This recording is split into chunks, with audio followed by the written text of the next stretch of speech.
अस्सलाम वालेकुम। आज आपके लिए बहुत ही ज़बरदस्त आलू मटर कीमे की रेसिपी लेके आई हूँ, जो कि बहुत ही टेस्टी बनकर तैयार होता है और बहुत ही मसालेदार बनकर रेडी होगा।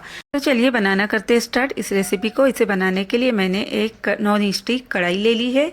इसके अंदर मैं 4 से 5 टेबल स्पून के करीब ऑयल डाल देती हूँ।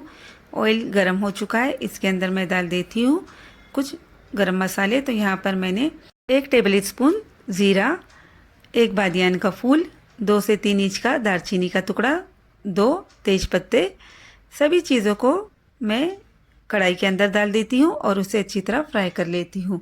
3 मीडियम साइज़ की प्याज मैंने बारीक बारीक कट कर ली थी, उसे भी इसके अंदर डाल देती हूँ और इसका हल्का सा कलर चेंज होने तक इसे फ्राई कर लूँगी।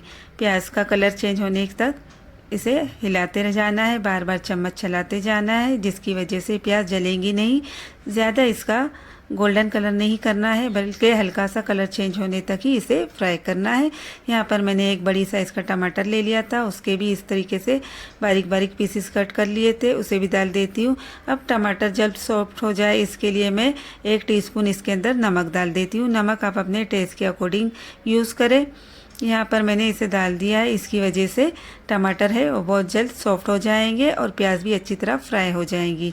यहाँ पर मैंने आधा किलो कीमा ले लिया था, ये बड़े का कीमा है, आप चाहे तो इसे बकरे के कीमे में भी बना सकते हैं। कीमे को डालने के बाद अच्छी तरह मिक्स करना है, जिसकी वजह से जो कीमे में लम्स होते हैं वो नहीं बनेंगे।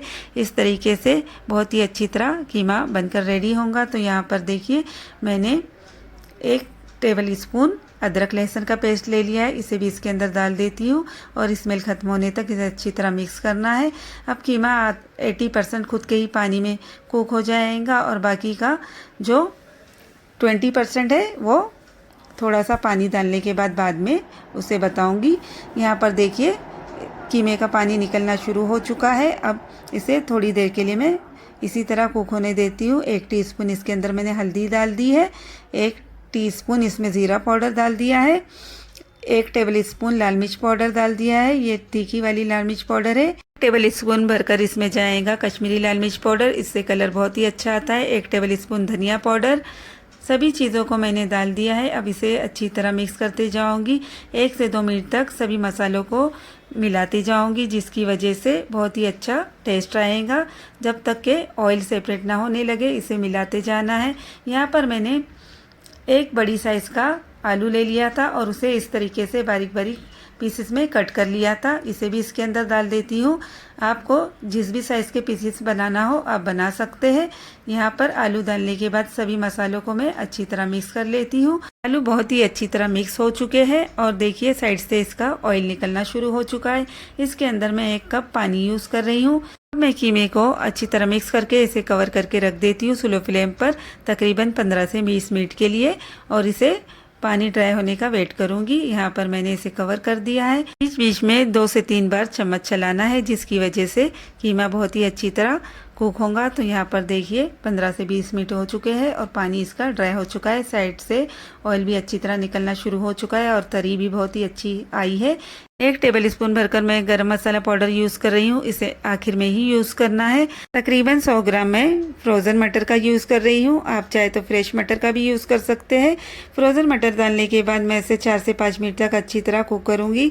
अगर आप फ्रेश मटर का यूज़ कर रहे हैं तो जब आलू डालें उसी वक्त आप फ्रेश मटर को डालें, जिसकी वजह से वो अच्छी तरह गल जाएंगे। यहाँ पर इसे डालने के बाद ज़्यादा नहीं पकाऊंगी क्योंकि ये बहुत जल्द गल जाते हैं, इसलिए मैं सिर्फ 4 से 5 मिनट तक ही इसे कुक करूंगी। यहाँ पर देखिए थोड़ा सा फ्रेश धनिया भी मैंने ले लिया है, इसे भी इसके अंदर डाल देती हूँ। बारीक बारीक कट कर लिया था मैंने इसे।